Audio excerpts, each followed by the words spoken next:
Hi everyone, this is me again from Daily Dose Football.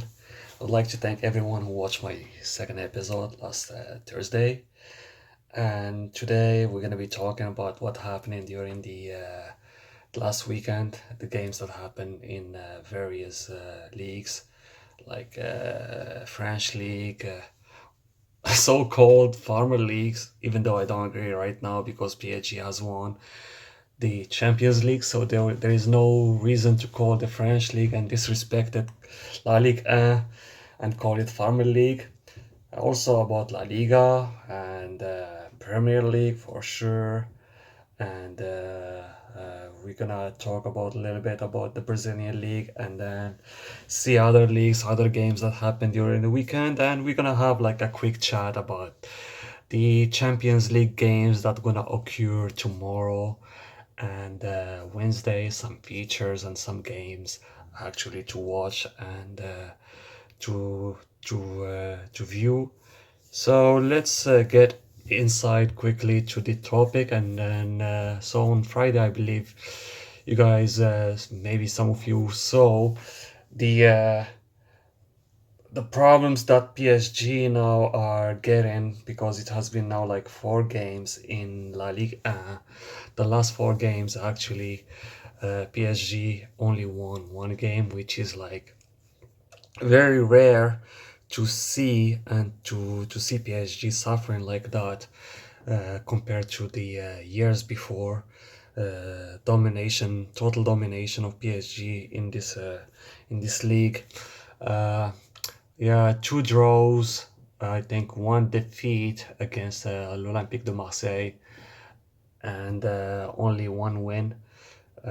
So yeah, a draw against I believe Lille, where they were up 1-0, and then Mbappe's brother he was able like to score the equalizer at the last minute of the game. So it's like a revenge for his brother towards the treatment that he had by the end of the season before departing to Real Madrid. I'm not standing with Mbappe, I'm not standing with anyone, but just like feeling that. Uh, and Mbappe was watching the game in Lille, so that sound, and he was very, very happy. So for a player who played for PSG mini like a long time, and then and then being happy and then enjoying the game, enjoying the goal against his former team, so that's something that says the complicated relationship and the tension between the two parts. And then they add that failure, yes, on Friday, sorry, by drawing with Strasbourg, a very good team, Strasbourg. They did very good last year. They signed last year like one of the best player in Sweden. Yeah, Gyökeres and Isaac Thomas is like they are both like the headlights of Swedish team. But like that player, I used to watch him when he was playing for Malmo, Nananasi. He's very good. They call him the Swedish Messi. He's very talented, and since he left Malmo, and Malmo is going downhill, I mean, I remember he lost his last game, like it was the qualifiers for the Champions League against PAOK Salonika from Greece, and I think like he did everything in Greece. Like he scored like 2 goals, gave an assist, and then he was the main reason why uh, Malmo made it to the final phase of the playoffs for the Champions League before, and then he got transferred right away, sold to Strasbourg for $12 million fee, which for me was a steal. And and right away, uh, I think they face Praha, not Slavia, Sparta Praha from the like one of the good team in Republic of Czech Republic with Slavia Praha too. But like yeah, and they lost miserably to that team, and they weren't able to make it to the Champions League last season. They made it to Europa League, and it was just garbage. And since then, yeah, and this year also they didn't do anything. In the league, they are doing very terrible. I think Malmo is not winning the Swedish title. Mjällby is the one that they are playing very good and they are winning a lot of games. So, yeah, Strasbourg, they have Nananasi. I think he didn't play yesterday. They have couple players. Enciso, the Paraguayan, he is very good. I used to watch him back in Brighton. I don't know why Brighton didn't kept him, didn't keep him. Uh, he's very talented, this kid. He went to Ipswich last year, but it wasn't that good because Ipswich, unfortunately, like was very very bad last season, and then they got relegated and they were back to where they belong.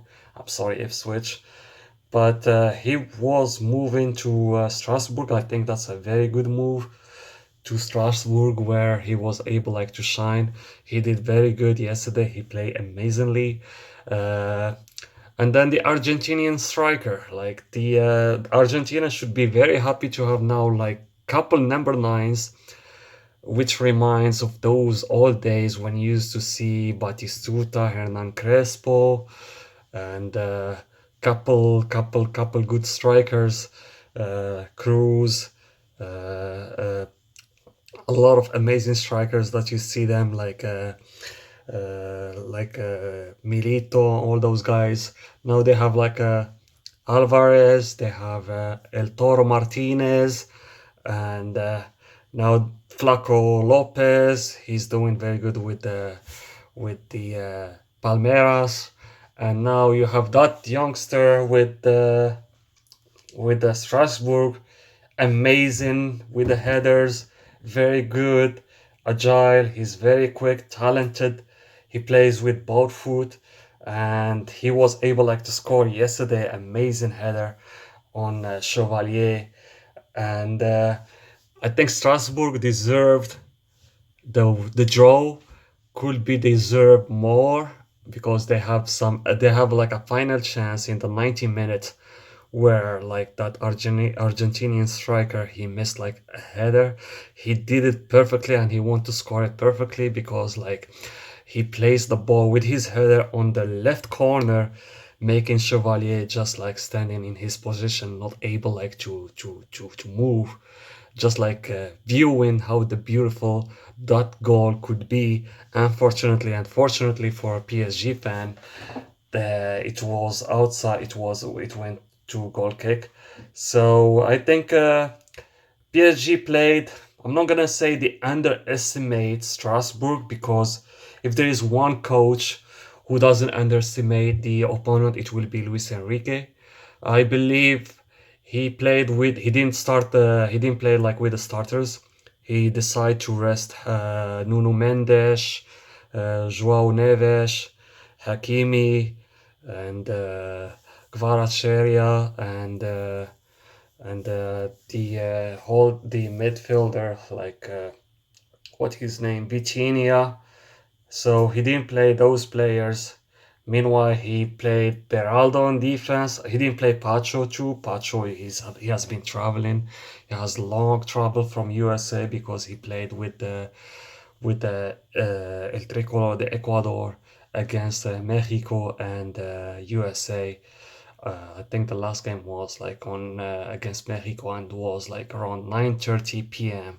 Central Time on Tuesday. So after the game, he's gonna take a long flight back to Paris, and then you have another game on Friday. That's tough, and then you have a Champions League game on Tuesday against Bayer Leverkusen.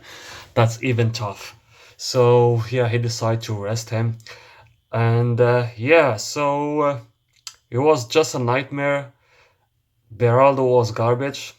I still up now I don't understand how Beraldo is playing for PSG. No disrespect to Brazil. Brazil produces amazing defenders, amazing defenders throughout the, I would say, I'm not gonna say years, but I'm gonna say like century. When you talk about Aldair, Zago, you talk about like Joao, Juan. Lucio, Roque Jr., amazing defenders, and Marquinhos, Thiago Silva. Oh God, you're gonna be talking, but you are not gonna finish. But when you see Beraldo and he's playing for Brazilian national team, I'm sorry guys, but Beraldo, like any game Beraldo plays, and this is like advice for people who bets, any game against PSG, any game where Beraldo plays, just bet for like the team playing against PSG. It doesn't matter.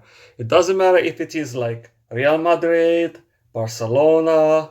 It doesn't matter if it is Alarcon, Real Oviedo, or like those weak ass teams in the globe. It doesn't matter because if Beraldo is playing, I guarantee there is a goal scored against PSG.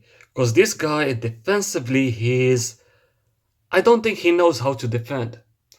Like I've seen mostly all the games played against PSG where Beraldo was playing, and he was just a liability. He was like he was a highway towards the strikers and wingers of the opponents. You can do whatever you want, guys. Just like he gave it up. He gave it up. I think he does something. Maybe he's betting.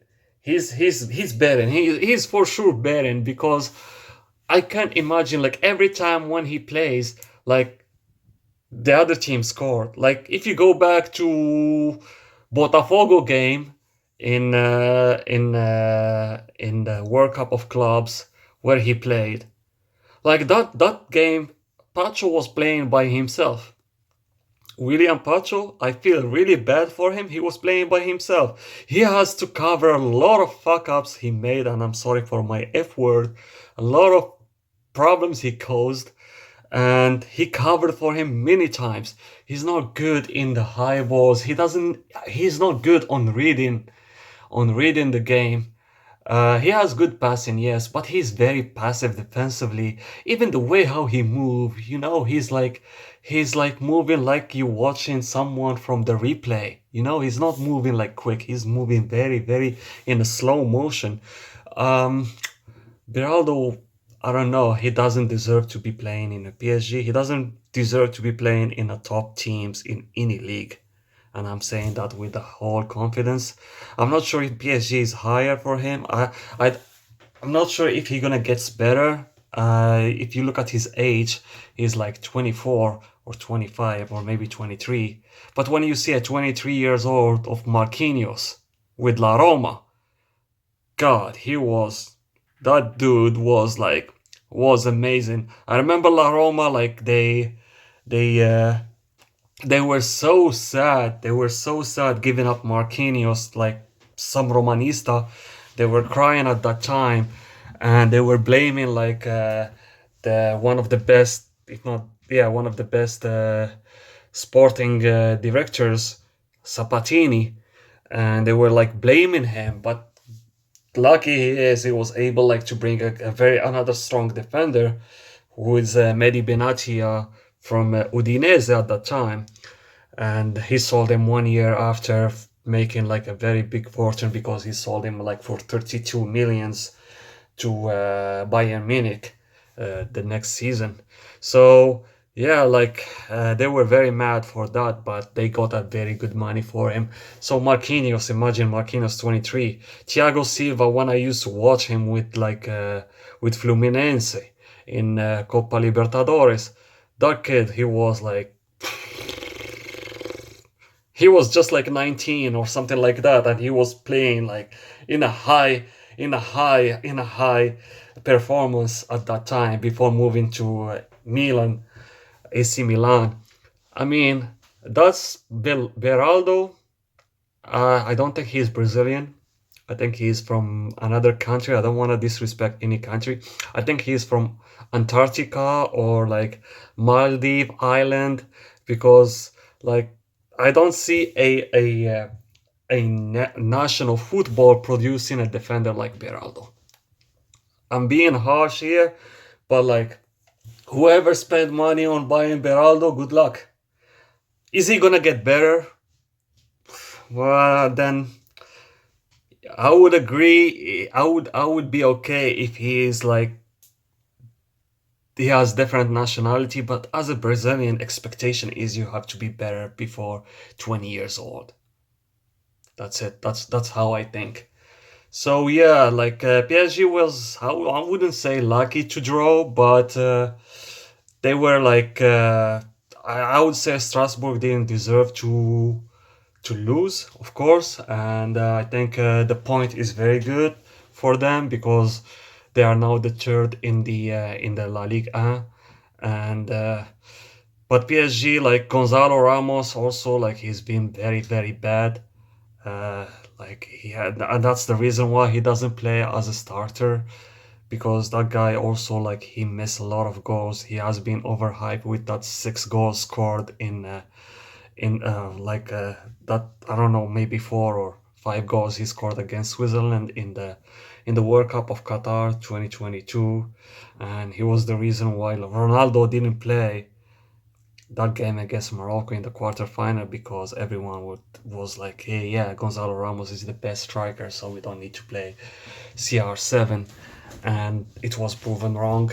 So and then yeah, all games also I see Gonzalo Ramos. He missed like easy chances. Like if you are inside the 18 yard and then you have a very amazing gift pass to you, all what you need to do is just like place it to the net, and then he's always like either he hit the crossbar or he sent the ball outside of the stadium or he gonna place it where the goalie is. He just shoot without even like looking at the net. So uh, I think if there is something to take away from this game for PSG is they have a weak bench. So the bench is not that good. If you take away a couple players, Mayulu and uh, Lee Kang, he has been very good this season. The South Korean player, he has been very good. He saved them many times. But like if you check if you see other players, Zaire Emery is getting better. He's tactically very good, but like sometimes he's not very good with when you need him like for attacking purposes. Also defensively he can be weak, but he's very good. But other players, I think like it's gonna be very. I think it's gonna be a big problem for PSG if they cannot straighten the their bench. The Ukrainian defender, he had a terrible first half, but he picked up the pace on the second half. He did better on the second half. But Beraldo, he was total nightmare. Total nightmare like his former team Sao Paulo in the Brazilian under Crespo. And we're gonna talk about that later. And of course, the problem for some is benefits for others. And the benefits for others means Olympique de Marseille. Olympique de Marseille, they are very happy and delighted to see PSG milking and losing points. And meanwhile, they are winning after the win against them in La Ligue 1. And then they pick up the pace on the second half of that game against Metz, where they were like 0-0, and then they win 3-0 at the second half. And then they prove it today. They prove it, sorry, on Saturday, playing against Le Havre, a team that it is on the bottom. But Le Havre came up very strong that game. They scored a very wonderful goal with I think Keshta, who is like a Moroccan player. He used to play for the Olympic team that won the bronze medal in French Olympic game in France 2024. And then I think they were very sloppy, Marseille, on the first 20 minutes. They were very sloppy. They weren't moving the ball. They were losing a lot of balls. I mean, the attack, they didn't create a chance that was very dangerous for Le Havre.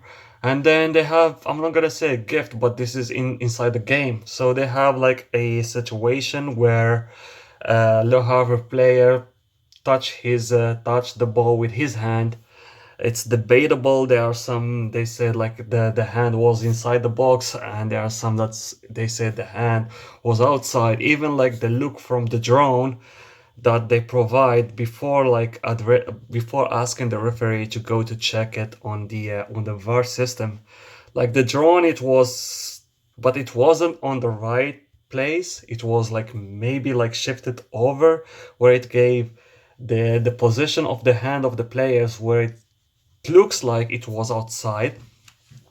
But then when the referee went to the VAR system and they gave him the correct picture, I think he came to the conclusion that the hand is inside, and then he gave a red card to that player. So it's like very confusing for like that low when you give a penalty, and then because sometimes I see some referees, they give a red card on the penalties when there is like the last defender situation, and sometimes they just end by giving a yellow card. Like I saw many cases in Premier League. In Premier League, sorry, they provide only yellow card and then a penalty kick. But like some other leagues, they provide, the referee gives the red card and then the penalty. So it's very confusing. So yeah, it was very good for Marseille, that situation that happened, a red card and a penalty at the same time. And who's gonna take it? Of course, Mason Greenwood. Mason Greenwood is back. He scored 4 goals that game. He's like shifting like Olympique de Marseille over his shoulder. Of course, with the help, they have very good squad though. Defensively, they are getting stronger, and then offensively, there is one blow is like they're gonna be missing. I mean, Guiri for like maybe 3 or 4 months. I mean, Guiri is a Algerian international. Unfortunately, he got injured in his shoulder last game against Uganda, where the goalie made a reckless intervention, and then it resulted on a fracture on his shoulder. And then from that, where the Algeria got like a penalty, and they scored the second goal and the winning the game. So yeah, it's gonna be very a big blow for Olympique Marseille, having only now 2 options in the striker. Is Nicolas Paz. He's very gifted young striker, 17 years old. He played very good. He was a little bit shy. I saw him against Metz. He was a little bit shy. He wasn't making good decisions, but like he played very good on the second half. And then like yesterday, he didn't play. I think Aubameyang is the one who played, the guy with the experience, a gifted, talented striker. We all know him, who he is, and those who doesn't know who Aubameyang is, just kill yourself. That's it. And then yeah, Marseille, they beat like Le Havre 6-2. So now like winning the not winning, but like taking the first being the first in the French league table by difference of 1 point against PSG, and then 2 points with Strasbourg. Kudos to Strasbourg. They're doing very good. They're playing very nice, and if they keep going, I think they're gonna repeat the same fight they had last year, and I can see them fighting for the Champions League position with Lens, Lille, and l'Olympique de Lyon. So that's it for the French league. We're gonna move to La Liga Español. So yeah, I mean, we're gonna just like talk about Real Madrid and Barcelona. I think Barcelona, they also they had some issues, and the major issue for Barcelona is the offside trap that they are doing. Hans Flick is insisting on applying the offside trap, and it's proven not working. It has been proven. If there is the best scenario, the best example that shows that Hans Flick trap, it doesn't work, and it wasn't working, and it should be like alarm. It should be like a sign of problems. It should be a warning. That was the game they played last year in the Champions League against Benfica in Lisbon last year, where they win dramatically 5-4. It was very tense game. And Bruno Lage at that game, he really destroyed Hans Flick the trap, the offside trap. Like the 4 goals they scored, like mostly it was from the offside trap failures from Araujo and Eric Garcia. It's not proven working. It's not proven working. And they did it against Inter Milan. They did it against Rayo Vallecano last season when they beat them 1-0. And that's the game where I say Barcelona doesn't deserve to win, because Rayo Vallecano really dominated Barcelona in Barcelona's field. They had like mini attacks, and a lot of offside traps were beaten by Rayo Vallecano, but unfortunately they weren't focused enough to beat Barcelona, or at least score 1 goal, and the game finished with 1-0. That was the game where Jules Koundé was late, and then Hans Flick decided to play with Gerard Martin instead of him. So it's not proven working. I mean, we saw yesterday, whoever watched the game, especially the first half against Girona, you can see like how Girona were having a party with that offside trap. Like they were delighted, and Girona they missed. I would say like 5 shots or 6 shots in target on the first half. Like the Porto and then Brian Gil, like they I mean, like if like that was Rashford or Rafinha, they would put that on the net, or Lewandowski. Well, I mean Lewandowski with the way how he has not been like that killer as he used to be before. But like if we pick Lewandowski of Dortmund or Lewandowski of uh, of Bayern Munich, yeah, he wouldn't be missing those. Like there was a pause, there was a lot of, there was like Chesney has to make it. There was like misfocus of the players, like sending the ball like Witzel, like he has like open nets and then he sent it like far away from the post. And yeah, Barcelona didn't play with couple players, didn't play. They started with Casado, Eric Garcia, and then Fernandez instead of. I think Fernandez is not like. I'm not gonna say he's only 17 or 18 years old, so you cannot have expectation on that on Fernandez and put him on the spot. And but he didn't do much. Lamine Yamal, after any injury or something, he came back very sloppy.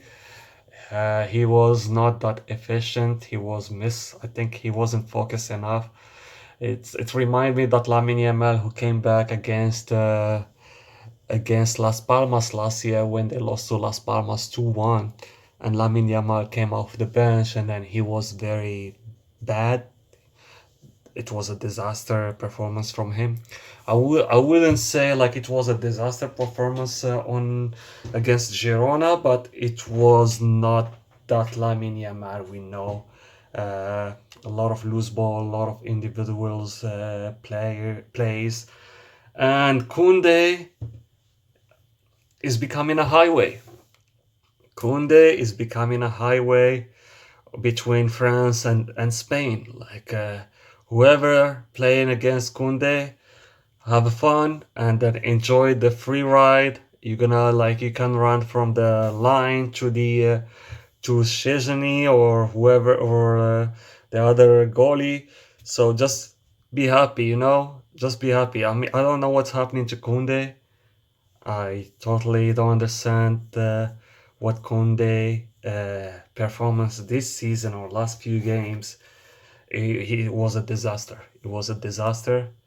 But with that pain, with that lot of chances missing, I think Fermin Lopez did good on the second half. He was trying, and he did very good. Rashford had opportunities on the first half. I think offensively, Rashford is a big addition to Barcelona, and I see Rashford will thrive like Mason Greenwood did with Getafe and Marseille, and now we can see Greenwood back to his normal shape and style of play. And that's so for Rashford. I think moving to Barcelona, moving before to Aston Villa was blessing.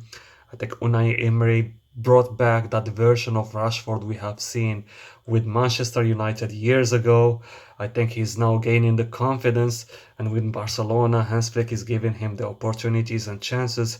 And Rashford has been playing very good. Defensively, he's still like to do better because like sometimes Balde is by himself, so he doesn't when he has sometimes like two players over him, and that's the role of Casado. He didn't do that very good. He wasn't helping defensively. Casado, I think he was very static than being dynamic, and but also Rashford as a wing, you need to help defensively, but like offensively, Rashford, there is nothing I can say. Barcelona really missed Rafinha. Barcelona without Rafinha is like a steak with no salt, and the pepper will be Lamine Yamal. But yeah, it's a steak with no salt because Rafinha is amazing. Rafinha is amazing, and if he plays like the way he plays, I mean, Rafinha is unstoppable. And yeah, so Barcelona are suffered until the 92 minutes where Araujo was uh, was in Ronaldo, was in El Pistolero Suarez, Cavani, Diego Forlan. And by talking about Diego Forlan, I wish him a very good recovery. I saw that he fractured his knee. I believe his knee. He fractured his knee. I think this weekend playing like with in a league of uh, over 40 years old players, and it was very bad to see and very painful to see. So I wish him a very good and soon recovery for Diego Forlan, one of the best strikers of Uruguay history. And yeah, so Araujo was how to say, he was like inspired by those strikers I mentioned. Not Cavani of Boca Juniors for sure, but Cavani of Napoli and Palermo for sure, and PSG. But Cavani of Boca Juniors, no. That's not Cavani. That's just a Chinese Cavani version. So yeah, Barcelona was able to score like the second goal by Araujo, who played like as a striker. So I would say that it was a very good 3 points for Barcelona. Painful. It's a fight, you put it. So they were up. They were up on the lead. It was very crucial 3 points for Barcelona after the loss against Sevilla a week like before the international break. 4-1, humiliated. And yeah, so and then Real Madrid was hoping and praying that Araujo will not score, but they did. And then they had a game against a against Getafe, and when I say Getafe, I'm just gonna say Bordelas because he's a coach like a lot of people they don't like him because of the way how he plays. But I don't understand. Like, are you guys trying to make the football look very weak? So what Bordelas needs to do? He needs like to open the gates and for Barcelona, Real Madrid, Atletico Madrid, hey, welcome to score on me, so we can see a very good football. I mean, he has a pride, he has a mission, he has a team. He doesn't want his team to get relegated. He doesn't want his team like he has like the quality of the players of Getafe, they are nowhere near to the quality of player even Real Betis have. I'm not gonna even go to Barcelona and Real Madrid and Atletico Madrid. Like if we compare with Betis, Sevilla, and Villarreal or Atletico Bilbao, who are getting their players only from the players who are born from the province of Bilbao, which called Basque. And what do you guys expect him to do? It's like asking Bordelas to go toe to toe against Barcelona and Real Madrid. It's like asking like someone telling him, "Hey, I want you to raise this guy who is driving like a Mercedes or whatsoever fancy sport car with the 1997 Dodge Plymouth. Like for real, guys? Bordella does handle the things the way how he has, the way what are the quality of the players he has. Like Getafe doesn't have like the billions of dollars that Barcelona has, or well, not Barcelona, but like Real Madrid and the other team, like millions of dollars, so they can make million transfer. A simple example, Bordelas or Getafe, they got Uche, I think last season, as a holding mid. And Bordelas is like, okay, I don't have Borja Mayoral for a couple games, so yeah, you know what, Uche, you can play as a striker because you are like very tall, you are you have like a good position of your ball, and it worked. He scored like a lot of goals, and guess what happened? Crystal Palace, they bought him for 30 millions or 28 millions pound. So that's 30 million euro approximately. So that's genuine. Like that's very good from a coach like who get a player who is a holding mid, makes him a striker, and sold him like to a team, and then make benefits to his team. Like like Bordelas is very good. He knows how to stop the other team, and if you are a good coach and you cannot break the rival, if you are called a good wonder best coach and you cannot break like the line of five, and you cannot come with idea how to do that, then I'm sorry, the problem is on you and not on Getafe. Getafe are playing for the way to defend themselves, to get the at least 1 point because it's a win. Getafe are playing for relegation, so any points against the good team, that's going to be very precious. And then less goals, it's going to be very good for the goal average. Because when they're going to be relegated and they're going to be in the same points with other teams, they're going to be looking at the goal average. How much goals did you accept and you concede? So Bordelas is trying to protect that thing. He's thinking for the long term, like what's gonna happen in the 35th journey, right? So we're gonna be maybe on the 16th, so we're gonna be needing those amount and then calculation and stuff like that. That's why he's playing like that. And and if you guys doesn't don't like the way how Bordelas is playing with Getafe, those like try to get a millionaire and ask Pep Guardiola, pay him like maybe like 15 millions a year, ask him to go and take Getafe and give him Getafe with those players they have right now, and see if he's gonna be like playing on the top five. I'm pretty sure he's gonna be like between the below those 10 and below. I mean, there is no. We have to be guys, how to say it, we have to be logic sometimes when we say some stuff. I mean, this is football, this is competition. There is a team that want to score on you, and there is that team that's better than you like in money wise, better than you in the player quality, better than you, well, I'm not gonna say coaching, but like better than you in a lot of aspects, like logistically, like a team that fly from Barcelona to Madrid. It's not like a team that take a bus from Madrid to Barcelona. So it's like there's a lot of things here, and then we are like babysitting those players, and then we are finding excuses for their if we call them, they are talented, but they cannot like go 1v2 or 1v3 or something. So why you are call yourself talented if you cannot go 1v2?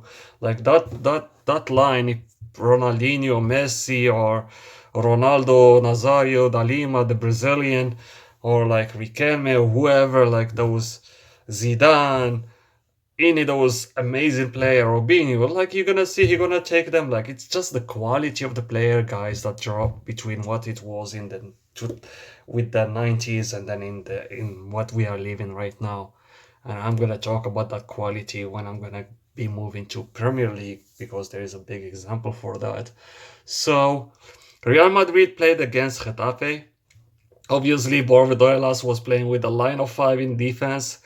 Real Madrid, I believe they with Alonso is a team that knows how to win with not making much effort, with not like needing like to create a lot of chances. They had like very few chances like in the first half. Mastantuono, I think he was bad in the first half. Not not I'm gonna say he's bad for Real Madrid. He's very talented though. He's a talented player. I watch him many times with River Plate. Yeah, River Plate is not Real Madrid and different, but he's a very good player. In fairness, like yeah, he was slippery. Like the field was slippery, and then you can see he was like the guy who was slipping that much compared to the other players. Maybe he was playing with Timberland instead of playing with or with football shoes. So or like with the with yeah, he was slip. I think he slipped. I think maybe like 5 or 6 times in the first half. But then like you see like on the second half when Vinicius Junior came in, he had the same situation I believe, where he was like also like he slept like I think twice on the second half. So I believe the game was very tactical from Getafe. They try to defend at any cost, whatever the ball they are getting, they just like throwing it away. There were some situation where they play the ball like correctly and they try to build up. Believe like Camavinga and Chouameni on the midfield for Real Madrid, it doesn't work, especially if you are gonna be facing a team that's parked the bus in the back. It's two players. They are not that good with moving the ball. There was a situation in the second half where Eduardo Camavinga had the ball and Vinicius Junior, he has a situation 1v1. It's not about that. The problem is Kylian Mbappe was like making the other defender to be near to him. So the distance between Mbappe and Vinicius Junior is like very big. And this is the situation what Vinicius he loves, like to have that situation 1v1 and then a space behind that defender. So there is no another opponents coming in trying to help and assist defensively. But Camavinga, unfortunately, he went for a bad thing. He tried to send a long ball, which was not long, to Mbappe, and it was intercepted by the defender Iglesias from Getafe. So it was very tough game for Real Madrid to break the mountain and the chain of defenders that Getafe and Bordeaux they placed during that game. But they had some chances in the first half, like that 1v1, nearly 1v1 of Mbappe, where he had it with his left foot, but he sent it like to the goalie. And then and other than that, they didn't have that much. I think aside of that the free kicks that David Alaba took, and then he didn't come back on the second half. I'm not sure if that free kick he took like that made him pain. I wish him like he's okay and he's doing very good. So in second half they had I think the changing point was like Arda Güler coming in for Eduardo Camavinga and then letting Chouameni to just deal with the defense, because it was like interchange of duty between Eduardo Camavinga and then what his name and then Chouameni. So and that confusion like it's very made the ball moving very slow, very slow. And Mastantuono was also subbed on the maybe like just like 5 minutes on the second half, as he didn't show that much. It was a bad game for him, but like I'm looking forward to see more from him. And Rodrigo was very good. Rodrigo is start gaining the confidence, start coming back to that Rodrigo we remember. It's not like 100% of him, but I would say like 50-55% back. But he was like he was he had he had a decent first half, not like Mastantuono who had like a bad first half. And then Arda Güler came in, and then the flow of the passes and then the quickness. I think Arda Güler is a fundamental piece of Real Madrid midfield with Chouamini and yeah, he should be playing that much, and Jude Bellingham for sure. And yeah, so Real Madrid was able to score until like the last 10 minutes, taken advantage. Well, I'm not gonna say taken advantage because it was right after that. So what happened is the Cameroonese player Alan Nyom. Whoever watched La Liga, they remember him watching playing for Granada and Leganes, a lot of teams. He made a silly foul, and then on Vinicius Junior, it was a reckless move. He just came in. I think maybe he spent like 20 or 40 seconds in the pitch, and then he got a red card right away. Uh, was it a red card? Is debatable. What I know is if you hit someone with no ball, that's and in the face, that's gonna be a red card. Did Vinicius Junior like add to it? Uh, it's very very hard. Like you don't know exactly what's happening, but it was a red card. I think the referee made the decision that he has to make, and then it was approved by the VAR system. So and right away they got the they were able like to score the goal. Real Madrid was able to score, and then they sealed the deal, and then the Barcelona fans were in hope that Real Madrid will lose at least like 2 points in that game, but unfortunately for them, like Real Madrid came back stronger, and they were able like to win over a very very good and strong defensive team as Getafe, strong against those big teams for sure. Because sometimes against like the weak teams they just like collapse, but against a big teams they play with that motivation to show that they are a very good team and solid. So kudos for Bordelas, the job he's doing and he has been doing with the Getafe.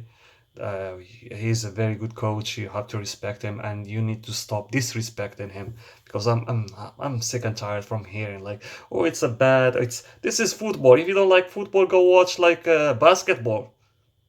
Basketball NBA is very soft than it used to be in the 80s and 90s, and that's why I stopped watching NBA because it's becoming soft. I even move watching like hockey, NHL because it's more physical and it's more fun to watch.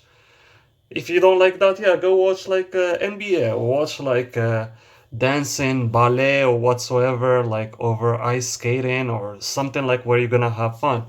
And stop watching football. Like you guys are making it softer than it used to be, and this is ridiculous. So yeah, Real Madrid are up 2 points over Barcelona before the Clásico. It's gonna be a very very good game to watch. But like before the Clásico, Real Madrid will be facing Juventus in Champions League. It's gonna be, I think, the favor will be Real Madrid to win that game, or at least win it, because Juventus hasn't been convincing, and they lost last. I think they lost on. They lost last. I think yesterday. I'm not sure if they lost against Como, but yeah, they lost, and it doesn't look good for Tudor. Yeah, he is one of the Juventus legend. He played for Juventus a lot of years. I still remember that goal he scored against Deportivo La Coruña, where they were like 2-2 in the Champions League, and then he scored it at the last minute. It was an amazing goal, like it was like from the air, and then he hit it with a volley, and then he went to the nets of Molina. But like as a coach, I think there are some limits for the Juve fan where it's when it's not working, it's not working. So I'm not sure if the Juve board, Pavel Nedved, is he gonna do something? Oh, he's no longer Pavel Nedved. He's with Al Shabab in Saudi Arabia. I think if he was with Aniali will be like he will sack him. But like I think there is a trust. I think that's gonna be the last chance against Real Madrid for Ivan Tudor, if I'm not mistaken. like three draws last game, and then in Calcio, and then one loss, only like 3 points in last 4 games.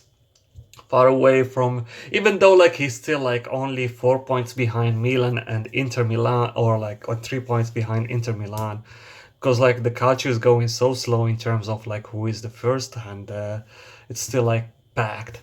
Like you have like maybe 8 or 7 positions there, like difference of 4 points, so you don't know, despite AC Milan is the first. But yeah, it doesn't look good. I think that's the last chance, and the last chance is harder because he's facing Real Madrid. They face together each other.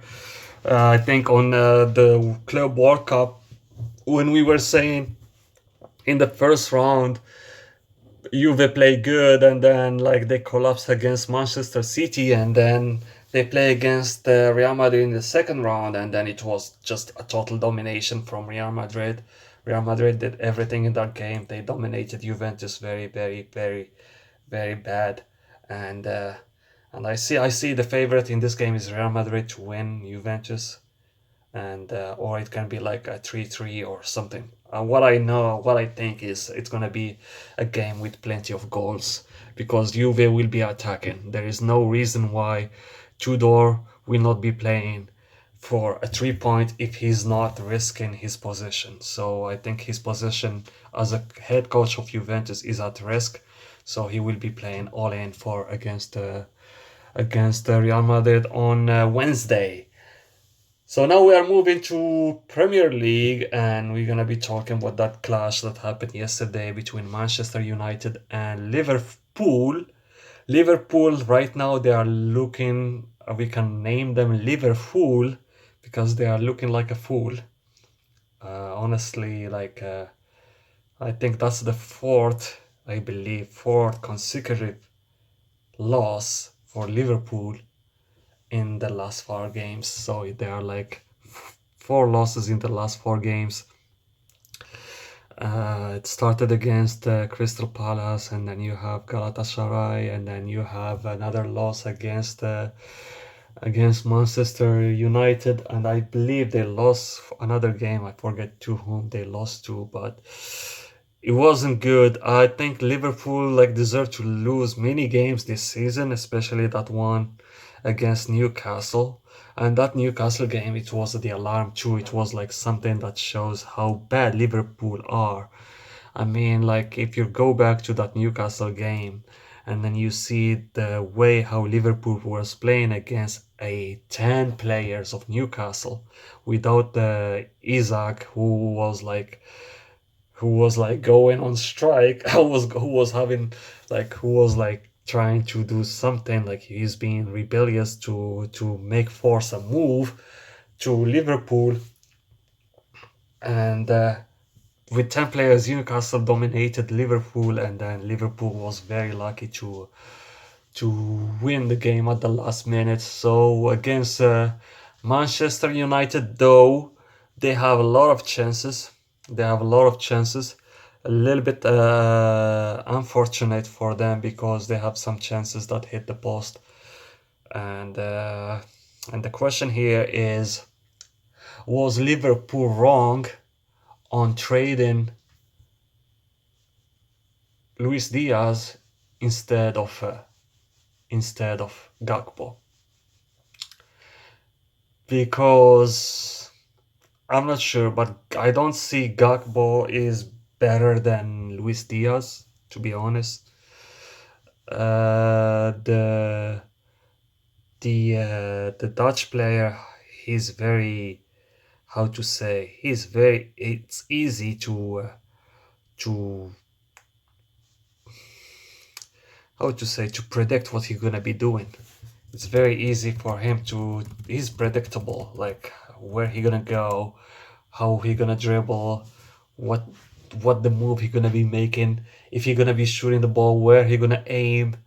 I mean, it's very predictable compared to Luis Diaz. In terms of dribbling, he's not that good than Luis Diaz. In finishing, Luis Diaz is slightly above him. I think he's maybe stronger than Luis Diaz. Like, he's very stronger. Defensively, I think Luis Diaz provide more energy and help than Gakpo does. And I believe, like, Gakpo, you always know that he's gonna be cutting inside because he's very gifted with his right foot, but he's very, very bad with his left foot. So he's gonna be cutting inside and then he's gonna be shooting, or he's gonna be like sending across to the second post, to the far post for towards Mohamed Salah. So he hit, I think, two posts yesterday, and then even the goal like he scored, he was able like to miss it because the net was empty, and then he placed it like near like the post. And then I was like, wow. Um, the quality of the players they got haven't shown yet, and money doesn't bring like the quality, guys. We have seen that with the Galacticos of Real Madrid when they bought like a lot of players. As an example, they brought like Jonathan Woodgate from Newcastle like for 36 millions back in 2000, and he turns to be flop. And just like 36 millions at that time is very, very big chunk of money. And with Zidane, Ronaldo, and Beckham, and Luis Figo, and all those superstars, that's why they call them the Galacticos. And they still have only one Champions League that they won in 2002 against Bayern Leverkusen. And Beckham wasn't there. With Beckham, they didn't win any Champions League. And yeah, we have seen it with many teams. We have seen it with Chelsea. It's just most recent thing, Enzo for 120, and then Caicedo for 150 or 130, and it wasn't making like a sense. It took them like 2 years to be able like to get to win something, and they won like the conference, and then they won like the Club World Cup. I the Wirtz from Bayer Leverkusen hasn't shown something yet. Ekitike, I think he's the better side. The 150 million from Isaac to Newcastle. Newcastle are like Wood now is like very happy and laughing his ass out. I mean, like everyone in Newcastle, like from the single fan, a small unknown fan in Newcastle to Alan Shearer, they are very happy and laughing with that steal of 150 million over Isaac. He doesn't deserve the 150 million. It's too much, too much. You guys are destroying the football. It's too much, guys, too much for what he's shown yet as of now. Nothing. Even with the Sweden national team, he hasn't provided anything. They lost to Kosovo, like in Sweden, with Gyökeres and then Isaac combined, and Anthony Elenga, and then other players behind. They didn't do anything, guys. So, 150 million pound. God damn, that's too much for a player who wasn't able like to score. Now you have the ego on the team. You have like Mo Salah, who's like, oh, I need to be scoring everything. You have Isaac playing with him, who has also some ego. You have like, believe me or not, the only player I see him playing for Liverpool is Chiesa, and that sense of injustice that Chiesa is having, and Lucho Diaz that he has because they trade him. I mean, like, I don't know what Liverpool board are doing. Like, they totally are they destroying Liverpool? Are they trying to make Liverpool looking like Chelsea years ago? I don't understand. Like, it was like a mess coming from inside, not from outside, not from the referee. There is no one to blame except Arne Slot, and then and then and then the board. The board are doing like a bad job. A bad job. Yeah, you're trying to reinforce the team, but like you are doing it a bad way, spending a lot of money. I mean, Frimpong and then Wirtz and then and yeah, it's gonna take time for those players to merge together, but if I'm buying a player for 150 million, I need him to score right away. I don't need like to wait for him like 5, 6 games to score me one goal. If I buy him for that amount of money, I need him to right away to shine. If you call him a top striker, he needs to shine right away. They didn't pay attention to the problem that now they're gonna be having problems in the locker room, right? Because like you have a lot of egos right now in the locker room. You have Salah, he wants to score, to become the best player, the best scorer or something, like he's chasing stats, but also he's playing for the team. But like you have other players that they show that they are like we are way better. And whenever I see Chiesa playing, I see he's maybe the best player like in that team. So I it's gonna be problematic for Liverpool, and that's a good thing for Arsenal and Man City because Arsenal they are not wasting anything. Arsenal like they are locked down like defensively, like they allowed only like 3 goals. Arsenal like pick up the players from the position they need. They pick up Gyökeres, who has been fantastic with the Sporting. Yeah, it's gonna take some moment for him, but they didn't pick him for 150 million like they Liverpool did. They didn't pick him for 150. They still they they had it I think for 65 or something like that. So Arsenal did very good job in the summer, and then it's shown up. It's shown up right now. It's shown up that they are playing and they are like offensively like they are scoring banging goals, and then defensively like with Saliba and then the other player like they are not allowing, and they are not allowing with the great goalkeeper they have.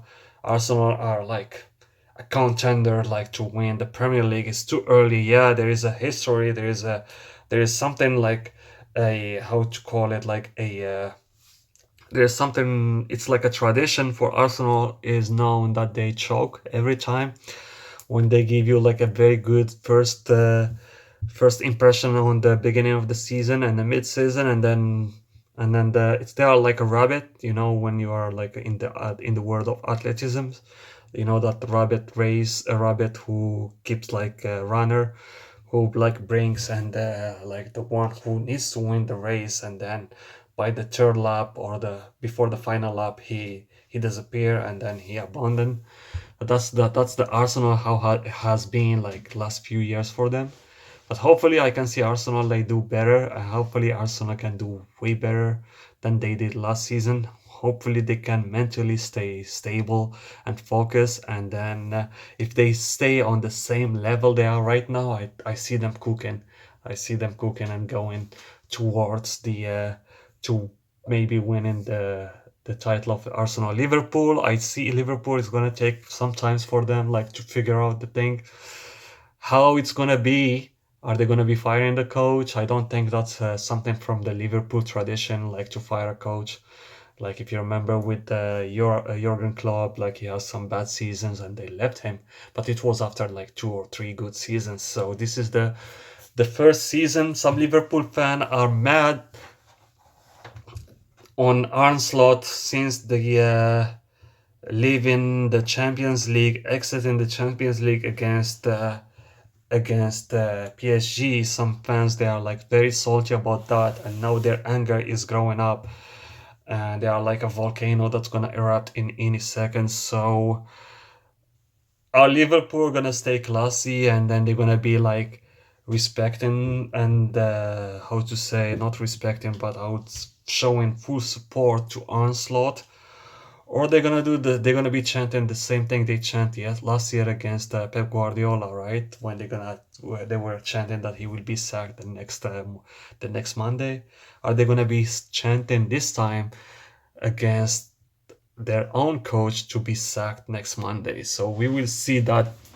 We will see how Liverpool fan will be. What I know about Liverpool fan, they are very good. They stand with their team and coaches and the board. So let's see how they're gonna do and how they're gonna react if we will see more bad results from the Liverpool coming on next games, whether in the Premier League or whether in the Premier League or whether in Champions League. And speaking of Champions League, they will be facing Eintracht Frankfurt from Germany, a team that they're okay. The team from where they bought Ekitike, and then from where Manchester City bought Marmoush, and I think they beat like Galatasaray 5-1, but they lost miserably to Atletico Madrid on the second game.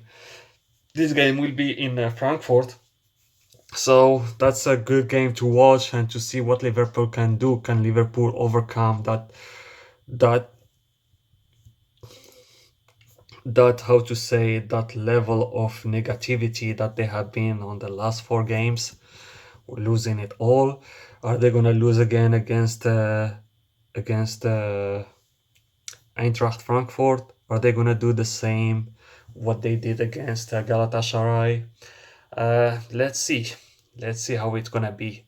So yeah, Arsenal are on the leader right now, I think, on the Premier League, and Manchester City also, like, they are cooking silently. They are doing it with no noise, thanks to Haaland, who is like who is just like whatever opportunity he has, he doesn't miss. That striker, that wonder boy, he doesn't miss anything. He's proven like why he gets that lot of money, because he's a striker. When you put him, he's a little striker that he punish every goalkeeper whoever he plays against, and he have like that 1v1 or opportunity with his headers. He doesn't miss those, and that's what he has against Pickford, uh, like against Everton. And Pickford, Everton was good actually on the first half. They played decent football. They were able like to hold Manchester City, but they couldn't hold that much on the second half. I think they pressed more, and Manchester City was a little bit sloppy on the first half. Especially Doku wasn't that good, but on the second half they get better, and they were able like to seal the deal. 2-0, quick two goals, and then that's it. They got the 3 points, and then job done, and then they are racing in that Premier League title race, and they are doing it silently with no issues, with no problems, no panics. And last 5 games it was okay for them. They are banging, like, I think they are the best team scoring. I think they are the best scoring team in the Premier League right now. Defensively, they are, I think, a little bit stronger, just not that stronger, but like they are, I think, second behind Arsenal. So yeah, it's only like 3 points between Arsenal and Manchester City, and I would say 4 points, because I think Liverpool only has five wins and then 3 losses in the Premier League. And yeah, Manchester City will be having a very good game, fun to watch, is against a team who is not scared from anybody, who has very good offensively, defensively questionable, but offensively they are very good. It's gonna be against Villarreal, so it's gonna be in Estadio de la Ceramica in Villarreal on I think on Tuesday. It's gonna be a fun game to watch. So on, I think Manchester City has an edge maybe to win that game, but like Villarreal, I don't exclude Villarreal. I think Villarreal can even win that game. So it's like it's open to anything that game. So, and yeah, so and for the Arsenal and I believe the Gunners, they will be having a very good game and difficult game against Atletico de Madrid in London. So it's going to be also a fun game to watch on tomorrow, Tuesday. Uh, yeah, there is an edge of Arsenal winning that game, but like, Los Cultuneros de Atletico, you cannot like exempt them. Like, they are very good players too. And if they play defense, it's like Getafe, right? So, but like it's open. I give like maybe a 60% to Arsenal over 30%, 40% to Atletico de Madrid. And yeah, for the other games that are remaining for tomorrow in the Champions League, I think as we say, Barcelona is the option to play against Olympiacos. I don't see Olympiacos will be causing a lot of problems to Barcelona, despite they have very good players offensively. El Kaabi and the Iranian player that they got from Inter Milan, I think Taremi, yeah, who used to be for Porto. They can be very dangerous for Barcelona defense. Oh yeah, very dangerous guys, very dangerous. And if they play with the offside trap, that's gonna be very dangerous for Barcelona actually. Especially there is like that guy, the Portuguese midfield who played for uh, for Wolverhampton, and then he played last year in Saudi Arabia with Al Shabab. God damn, I forget his name. If you guys remember, please tell me on the comment section.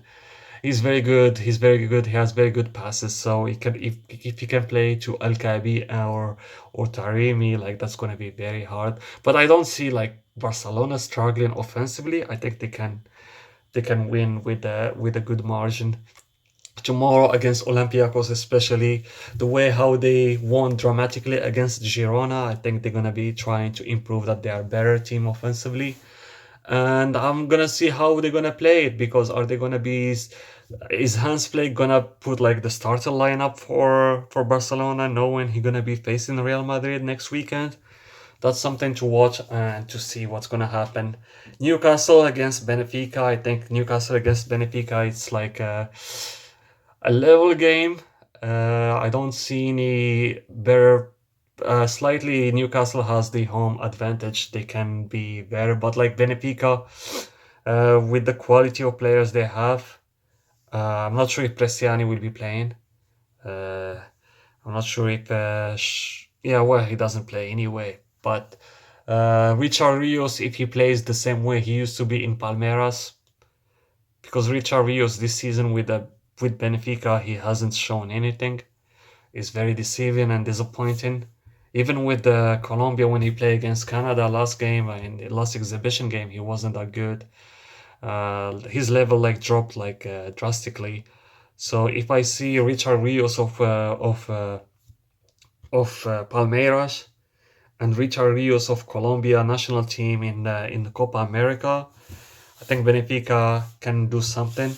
They lost. They lost, I think, against Chelsea, but they they were very good defensively, and then they had some chances. With Pavlidis needs to be more crucial this time, and it's going to be a fun game to watch. Bayer Leverkusen against PSG. It's going to be a very good game to watch. I think PSG is very superior than Bayer Leverkusen. Bayer Leverkusen state is not that good. Uh, I think PSG can win this game. Definitely they can score. Copenhagen against Dortmund. Copenhagen, they had a very bad loss against like a bottom team in Danish league last Friday. I think they lost 3-2 or 3-1. And they are facing Dortmund, who also lost to Bayern Munich. Bayern Munich was dominating, but Dortmund was in the game like very late, and they start like until like the second half to attack and trying to get to pick up the pace and everything. I think I see the game is even between the two sides. The sharpness of Dortmund offensively, of course, it's gonna play a factor with Adeyemi and then Girassi and Brandt. But like defensively, they are questionable. I think Schallenberg is back, which is good, provide that security defensively. But like, who gonna be playing with him? Is it gonna be Rami Bisveni or it's gonna be Schul? So let's see. I think it's even with a slight edge for Dortmund. Galatasaray against Bodo Glimt. I think that can be a very tricky game for Galatasaray. It's not gonna be easy. This Bodo Glimt team, one of the best amazing team I'm like watching. I'm like not best but like amazing team to watch. Like they are very very very very talented. Their coach is doing amazing job how he build up with this team, how they do the build up, how they attack, how they play. I think like some people will say Galatasaray is favorite. and for me, I can say that it's gonna be shocking. Like I can see the scenario of Galatasaray and AZ Alkmaar last season during the uh, Europa League. So Galatasaray fans, I'm sorry, but I like you guys, but I can see very shocking. This team is very dangerous, guys. You need to pay attention. It's not gonna be easy. Like Bardacci and then Davison Sanchez, they need to be way, way, way, way sharp. Lemina, the same thing for Lemina, the same thing for Lucas Torreira. I'm not sure if Sarai will be playing on the as a right fullback. I didn't think he played last game in the Turkish league, but like yeah, that Bodo Glimt, this is a very good team, guys. This is a very good team to watch. This is a very good team. That remind me like of Villarreal back to 2000. Even Villarreal, they were having like superstars. Like you're talking about Diego Forlan and Juan Roman Riquelme. But like this is something. Maybe it's gonna be the same run. We talk about Real Madrid, Juventus. We talk about Eintracht Frankfurt and Liverpool, and then we have like PSV with Napoli. I think it's with the way how Napoli is playing. I mean, they lost to Torino on the on El Calcio last Saturday, and I think defensively PSV are very not that good. Offensively, they lost some weapons. They lost like De Jong to Porto. It was very good steal by Luca Farioli, bringing De Jong because he knows him when he was training like Ajax. He faced De Jong and De Jong caused some damage to Ajax last season. So I think it's I would give it an edge to Napoli. Napoli needs to do better because last three games in El Calcio they were like two losses, so they need to do better and they lost a couple of points that they needed.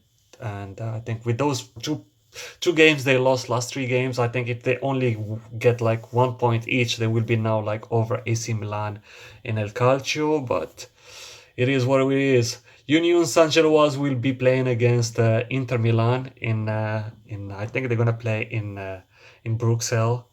I don't think like the stadium of Union Saint-Gilloise is qualified to play in Europe because they have like a part of the stand where it's not like I think you cannot play. It's not going under the country. I don't see like you. I haven't seen Union Saint-Gilloise like playing even back in Europa League when they they kick Bayer Leverkusen from the Europa League on the first year of Xabi Alonso.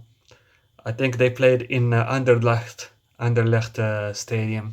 So I think they're gonna be playing on the same stadium where Anderlecht are playing, and I don't think like they're gonna be able to stop the wave of the quality that uh, of how to say it of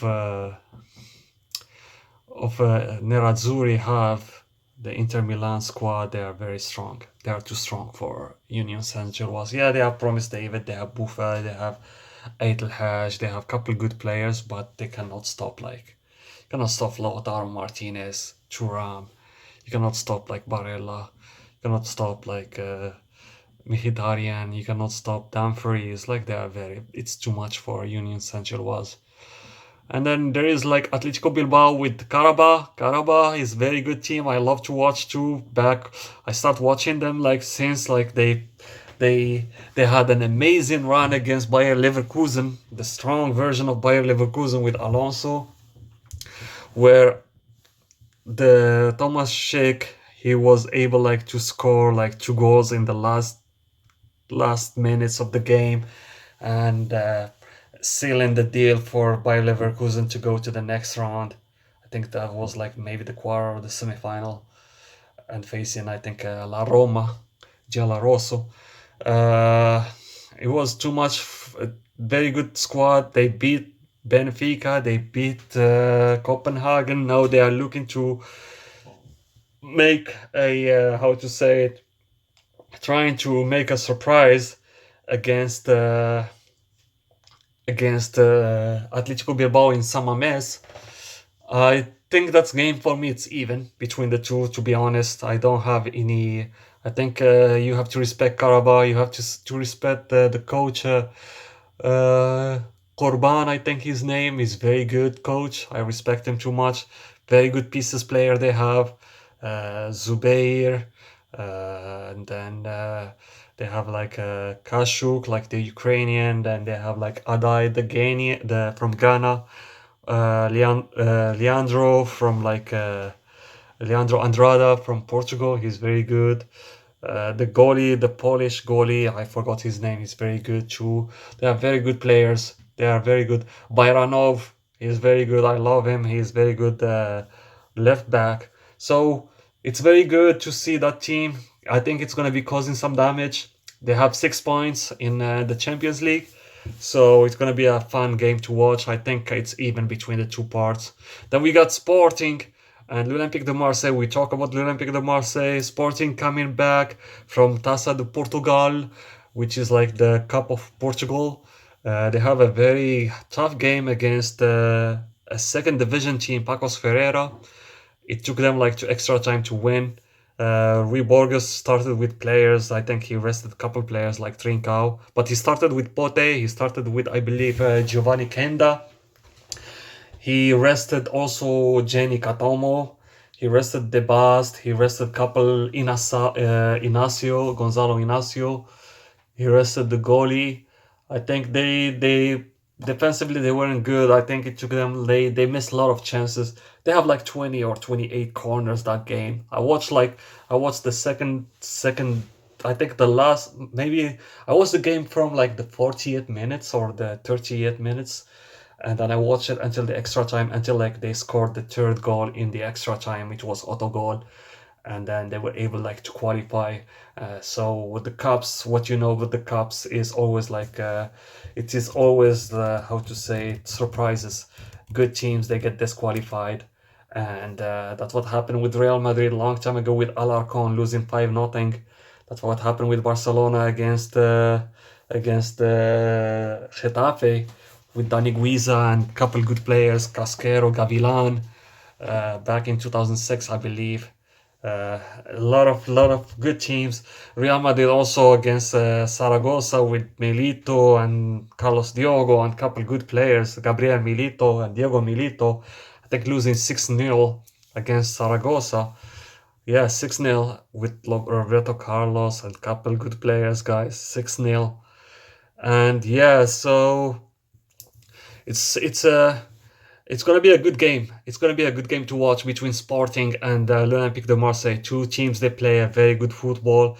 Same mind for Rui Borges. I think he's not sticking with the Amorim tactical shape 3-5-2. Now he's shifting to 4-3-3. Sometimes 4-4-2, but mostly 4-3-3. So I think like I see Sporting and Olympique Marseille, it can go either way. The advantage I will give it to Sporting because they have very good germ. When you go like to that front line, compare it to the front line of l'Olympique de Marseille.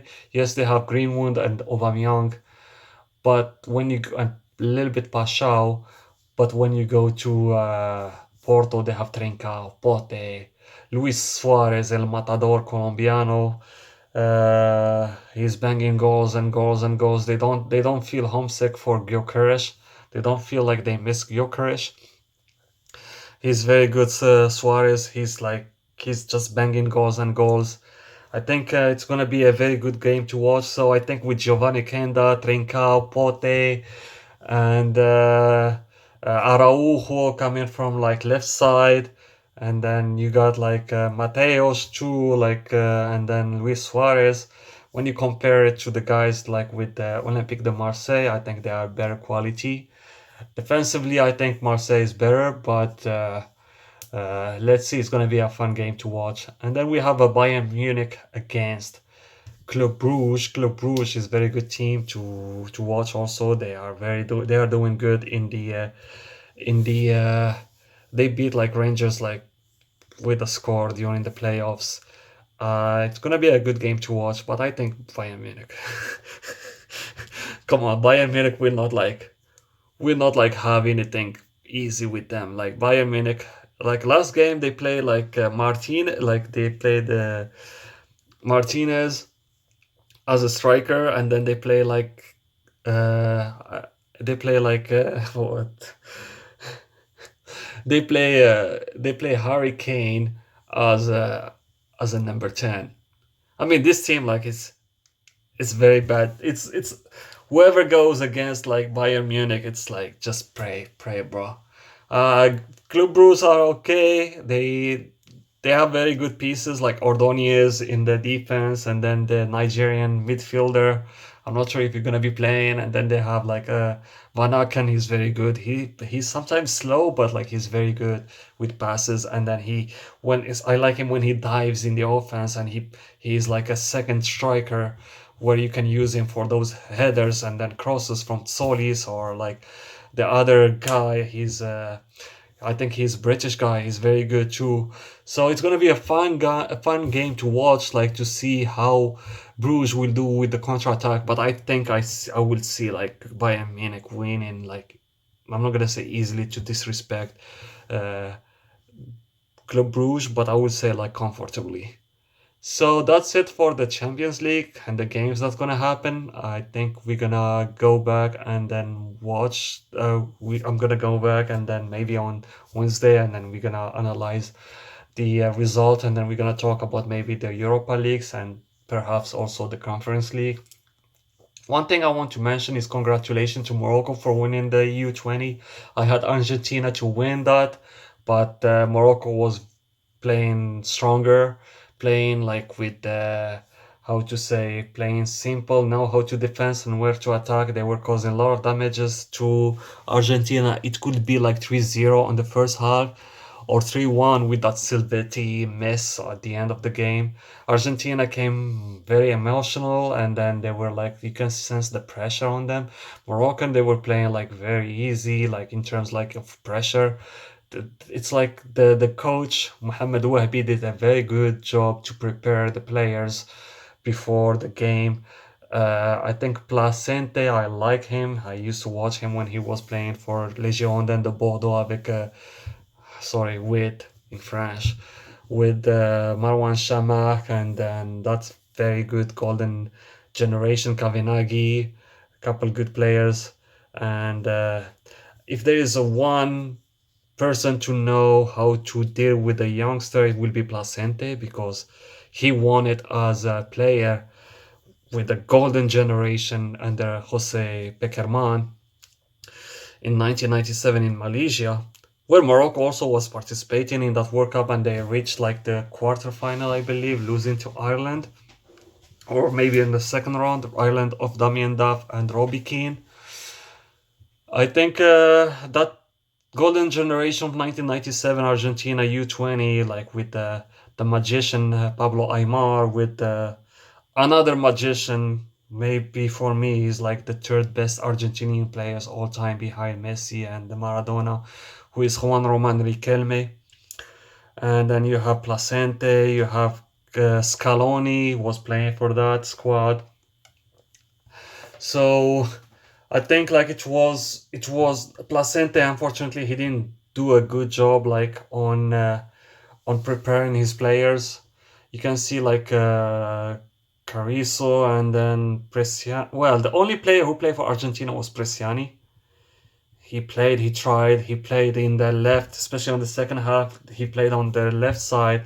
He played back again on the right side.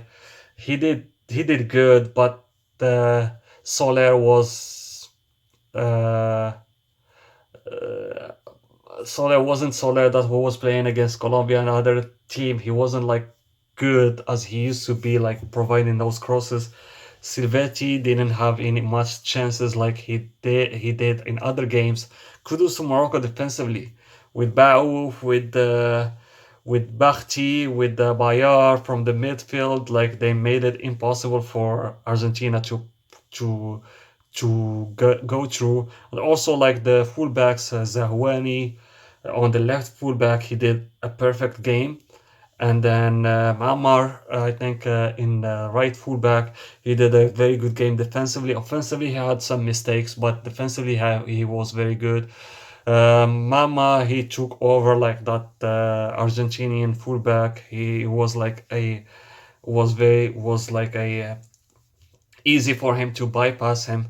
And then Sabiri, he did a very good job on scoring, being little, being on the moment where you need. He get like the, well, let's say like the first action where the goalie Barbie, he fouled Sabiri. I think, I think that was a red card because that was an opportunity for the Moroccan team to score. But like the referee, he saw that there was no possession, so it wasn't like it was a 50-50, and then he provided only the yellow card and then a foul. And then from that foul, free kick, Sabiri, he placed it to Barbie, who was looking like a Barbie doll during that goal. And then the second goal, like penetration from the right side of Mama, and then crossing, and then amazing finish by Sabiri, who should be playing for Famalicão now. There is no excuse for Famalicão not to play him.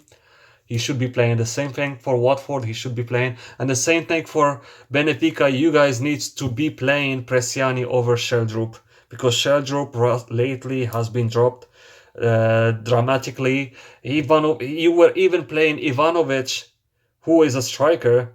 You played him two games I saw, like they played Ivanovic as a as a left wing, where you have Presiani. That was very disrespectful. I think now you need to give minutes to Presiani. Watford, you need to give minutes to Mama. Famalicão, you need to give minutes to Sabiri. And those three players, I think they were like the best players in the tournament. Congratulations again to Morocco making the history. The second African team winning the U20 World Cup after Ghana doing it, I think, in 2009, and the first team, I think, North African and Arab country to do it and to reach like the final and to reach the semi-final, to not to reach the semi-final but to reach the final, because I think Egypt did it in 2003 in Paraguay. They reached the semi-final. Morocco, that was the second time reaching the semi-final after they did it in 2005 in Netherlands. So congratulations to Morocco, to le Maghreb, الناس ديال المغرب, le peuple marocain, félicitations. And you make Moroccan, you make African proud. Hard luck to my fellow argentinos. Tienen que confiar a esos pibes. Son los futuros de Argentina, del equipo albiceleste. Tiene la cabeza, ese jugadores tiene que tener la cabeza arriba porque juegan un mundialito muy lindo, con una categoría tan buena.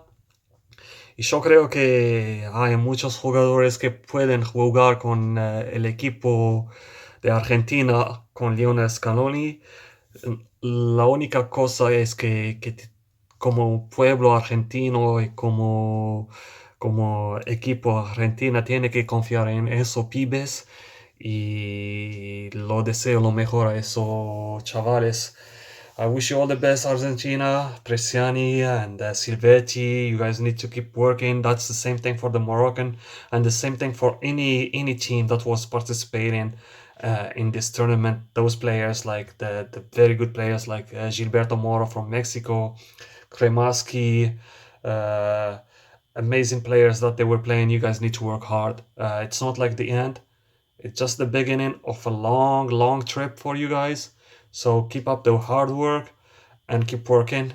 And I wish you all the best. And that's gonna be for the best of the, not only for yourself, but not only for your team, not only for your nation, but that's for the best for the football entirely. Thank you guys for watching me. I hope like I wasn't like it wasn't too much for you guys today. I wish you all the best with a better health and success and anything you guys desire in your life. We'll see you again maybe on Wednesday or Thursday morning to do a recapitulation of what happened during the Champions League, and then also discussing about the Europa League and Conference League. You guys take care, and I love you all, and thank you for watching and then subscribing and watching my uh, my videos. And if there is anything I need to do better, you guys don't be shy, and don't feel free to put it on the comment or messaging me. I will appreciate it. You guys take care, stay safe, and see you again on Wednesday. You take care.